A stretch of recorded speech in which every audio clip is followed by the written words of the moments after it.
एक तिनका। तिनका मतलब क्या है? एक छोटी सी चीज जो धान के फसल से जब धान बन जाने के बाद वो उड़ता है, तिनका उसे कहते हैं। उसके जो शाखा है उसका एक छोटा सा पतला सा हिस्सा, उसे कहते हैं तिनका। तो एक तिनका बहुत ही छोटी सी सूक्ष्म चीज, उसके बारे में कवि अयोध्या सिंह उपाध्याय हरिओध जी ने, जिनकी उपाधि थी हरिओध, उन्होंने बहुत सुंदर एक कविता रचना की है यहाँ पर। इनका जो जन्म हुआ था उत्तर प्रदेश के आजमगढ़ जिले के निजामाबाद कस्बे में 1865 में हुआ था। स्कूली शिक्षा समाप्त करके वे सरकारी नौकरी में लग गए। हिंदी, संस्कृत और फारसी में उन्होंने अच्छा ज्ञान प्राप्त किया था। ये जो हरिओध जी हैं, ये खड़ी बोली हिंदी के प्रथम कवियों में हैं। जब खड़ी बोली हिंदी कब आई? आधुनिक हिंदी काल में खड़ी बोली हिंदी मतलब पूरी तरह से अच्छी हिंदी कहा जाता है जिसे। उनकी भाषा सरल, मुहावरेदार और भावगर्भक होती है। भाषा बहुत सुंदर है, सरल है, लोगों को समझ में आने वाली। उनकी जो प्रमुख रचना है, इनमें से किसी दो को तुम्हें याद रखनी है, प्रिय प्रवास, वैदेही वनवास आदि दो। ये जो कविता है एक तिनका, इसके माध्यम से कवि ने ये समझाने की कोशिश की है कि मानव चाहे कितनी भी बुद्धि बल में अत्यधिक हो, पर कभी उसे गर्व नहीं करना चाहिए। क्योंकि जब हम गर्व में आ जाते हैं, ऐंठ में आ जाते हैं और सोचने लगते हैं कि हम विश्व के सर्वश्रेष्ठ प्राणी हैं, तब किसी ना किसी रूप में कोई आकर हमारा ये गर्व तोड़कर चला जाता है।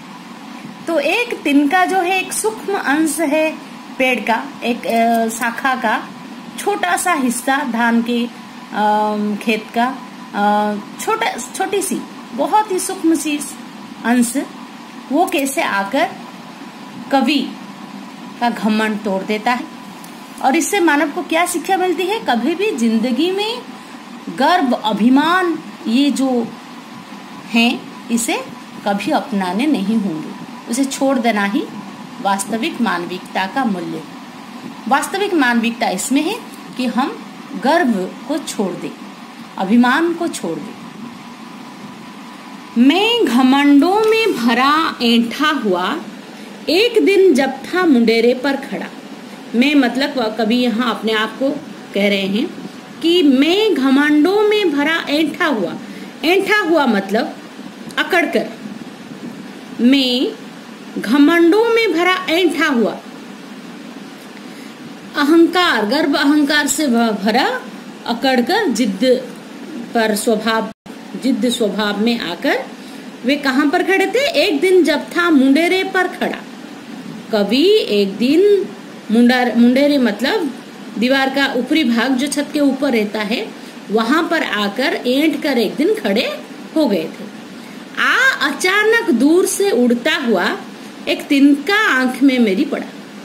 तभी अचानक आकर दूर से उड़ता हुआ एक सूखी घास का एक छोटा सा हिस्सा आकर किसकी आंखों में पड़ा? कवि की आंखों में पड़ा, आंख में मेरी पड़ा। मैं झिझक उठा, हुआ बेचैन सा। कवि झिझक उठे, झिझक मतलब हिचकिचाहट, अस्वाभाविक ढंग से तिलमिलाना। मैं झिझक उठा, हुआ बेचैन सा, लाल होकर आंख भी दुखने लगी। कवि की जो आंख थी वो दुखने लगी। छोटी सी है, दिन का सूखी घास है, फिर भी वो जब आंख में गिर गई, आंख बहुत ही सूक्ष्म हिस्सा होता है शरीर का, तो आंख उनकी दुखने लगी। मूंठ देने लोग कपड़े की लगे, बहुत सारे प्रयास यत्न करे कैसे कि आंख से वो निकल जाए, इसलिए गर्म हवा की गुब्बारा करके कपड़े की जो आंख में सेंकते हैं, वह सेंकने लगे लोग। उनके जो परिवार स्वजन थे सेंकने लगे ताकि थोड़ा उन्हें आराम लगे। बहुत ही यत्न करने के बावजूद वो तिनका आंख से नहीं गया। तो तब कवि की जो ऐंठ थी, जो जिद थी, जो अहंकार था, था, जो घमंड भाव था कि मैं सबसे बड़ा समझदार प्राणी हूँ, सबसे बड़ा ज्ञानी, बुद्धिमान, विवेकशील प्राणी हूँ, ये जो ऐंठ जिद था, जो गर्व था, वो कहाँ दबे पांव भागी। ऐसा नहीं, वे भी वो कहीं दबे पांव भाग गई। ऐसा मालूम हुआ जैसे ऐंठ जो थी उनकी वो दबे पांव भागी, शब्द न करके, मतलब उनके मन से गर्व, अहंकार, चीज सब कहाँ खत्म हो गया, कहीं उड़कर चली गई। वे मन ही मन सोचते रहे, मैं क्यों इतना घमंडों में ऐंठा हुआ था। जब किसी ढब से निकल तिनका गया, जब किसी ढब से, ढब मतलब उपाय से, तरीके से तिनका निकल गया, तब समझ ने यूं मुझे ताने दी। तब कभी की समझ ने, कभी की विवेक ने उन्हें ताने दी। ताने मतलब उन्हें चिढ़ा कर कहना कि ऐंठता तो किस लिए इतना रहा, तो क्यों इतना ऐंठ रहा है, जिंदगी में ऐंठना नहीं चाहिए, तो किस लिए इतना ऐंठ रहा है। एक तिनका है बहुत तेरे लिए, एक तिनका तो तेरे लिए बहुत है। एक तिनके ने तेरे सारे घमंड पर पानी फेर दिया। तिनका, एक छोटी सी सूखी घास ने कवि के घमंड को चकनाचूर कर दिया। कवि ने बहुत कुछ सीखा इससे कि कभी भी जीवन में कभी भी ऐंठ कर, अक्कड़ कर नहीं रहना चाहिए, क्योंकि ये ऐंठ, ये अक्कड़ सब कुछ धो डाल जाएगा।